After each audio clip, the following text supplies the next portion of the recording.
Fala galera do primeiro ano, tudo bem com vocês? Sejam bem-vindos a mais um ano letivo.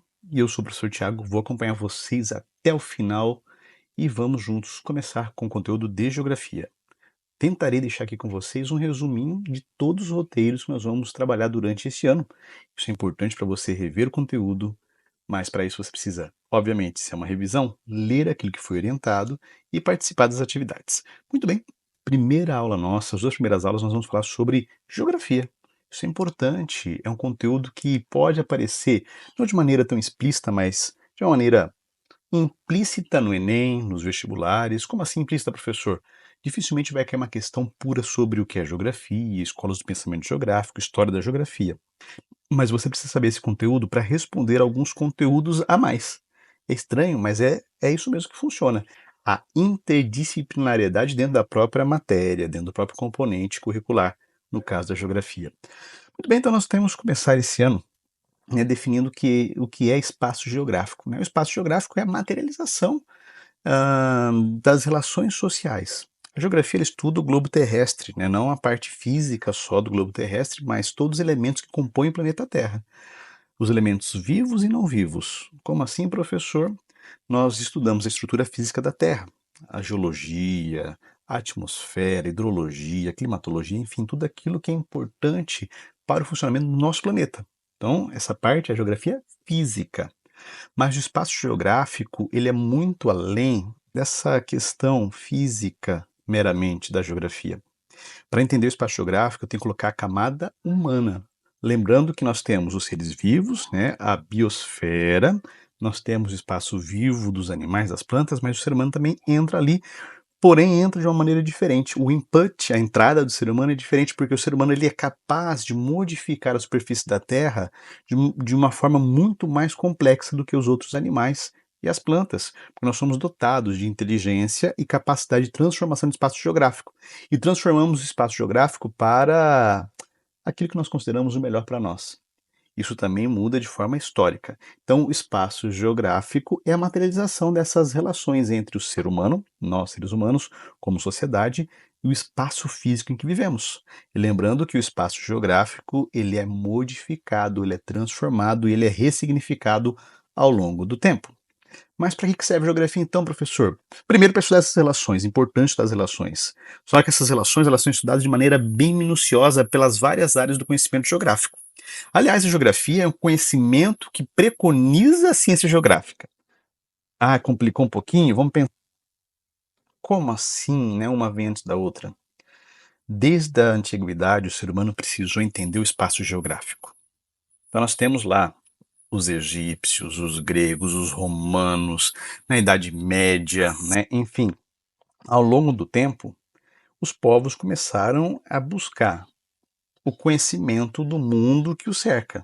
Então, começaram a estudar astronomia, um pouco sobre os ritmos da chuva, do clima, alguns conteúdos sobre como desbravar os mares, como, né, navegar ali no mar Mediterrâneo, mar Egeu. Tudo isso porque as necessidades foram sendo ampliadas. O ser humano deixa de ser um homem, né, um grupo nômade, passa a ser um grupo fixo, cria-se os conceitos sociais, a divisão de classes, obviamente o comércio. E para isso nós precisamos, né, conhecer o mundo ao nosso redor. A partir disso, nós dominamos, entre aspas, esse mundo e nos apropriamos dos recursos naturais, transformando isso em algo útil para o homem. A geografia é uma ciência estratégica, né? Inclusive, Yves Lacoste tem uma obra muito importante, né, que é a geografia. Isso serve, em primeiro lugar, para fazer a guerra. Explica que o conhecimento geográfico ele foi historicamente utilizado para o domínio. E hoje ele pode ser utilizado de uma maneira muito mais efetiva através do planejamento. Todos os órgãos governamentais possuem ali um espaço, né, de pesquisa do geógrafo para entender o espaço, por exemplo, planejar cidades, planejar áreas industriais, setorização das cidades, planejar sistemas de transporte, comunicação, planejar questões sociais, né? Então, a geografia ela atua em várias áreas do conhecimento hoje a serviço da sociedade. Mas eu disse para vocês que conhecimento geográfico vem antes da ciência geográfica.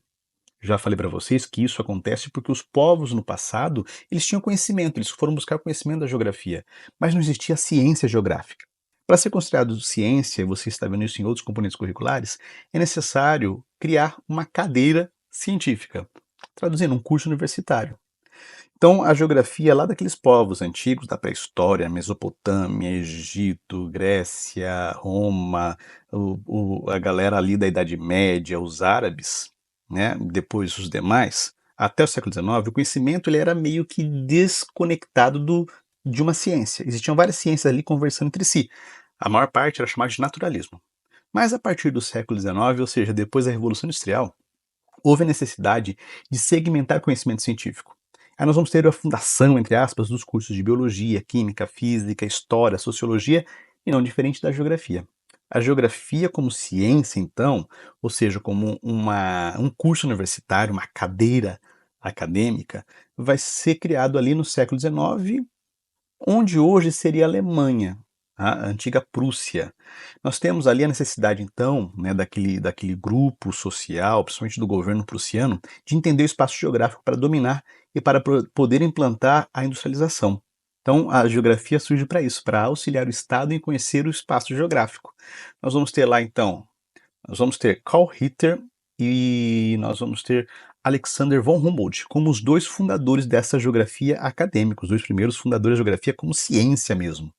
Depois disso, nós vamos ter um desdobramento, né, em escolas do pensamento geográfico. Lá na sua apostila, lembrando que eu estou seguindo a apostila, nós vamos ter algumas delas. Né? Lá na Alemanha, como começa na região da Alemanha, nós vamos ter uma escola, nós vamos ter um pensamento chamado determinismo geográfico. Lembrando que determinismo, ele não é só da geografia, você vai falar disso em sociologia e em biologia. Naquele momento histórico, achava-se que existiam povos superiores e inferiores, que o clima era um fator determinante para isso. Portanto, surge o determinismo geográfico, dizendo o seguinte: tem povos superiores que moram nos climas temperados, opa, Europa, hemisfério norte, e povos inferiores que vivem na região tropical. Então, naturalmente, os povos da Europa ou da região temperada norte, que depois entra os Estados Unidos e Canadá, seriam destinados pelo clima a serem superiores desenvolvidos, enquanto o restante do mundo, né, os países que hoje são subdesenvolvidos, estariam destinados sempre ao atraso. Mas não é atraso de hoje, não, atraso subdesenvolvido não, era atraso científico, atraso em todos os aspectos. Inclusive, isso justificava domínio. Era usado isso, você já ouviu alguém usar isso, né, para dominar, subjugar povos e até eliminar povos considerados inferiores. Na França, vai surgir uma outra corrente, que é o possibilismo, né? Lembrando que franceses e alemães nunca se deram bem. O possibilismo diz o seguinte: não, não, não, não, não, não. É uma reação ao determinismo, né? E diz o seguinte: o ser humano é capaz de se adaptar ao ambiente, o ambiente não determina o ser humano. O ser humano ele consegue divulgar o conhecimento científico, ele consegue propagar através do conhecimento, né, a partir do desenvolvimento, e pode levar isso, né, à tecnologia, à criatividade de outros povos, que não somente os povos que naquela época eram desenvolvidos. Tanto é que hoje, né, a gente não concorda também com essa visão, mas é um pouco mais correta, porque hoje, por exemplo, nós produzimos carros, nós produzimos tecnologia em qualquer país do mundo. Entendeu? Nós temos universidades, você está aqui numa cadeira de escolar, você está aqui vendo um vídeo produzido por um professor no Brasil, no clima tropical, e nós conseguimos desenvolver sim.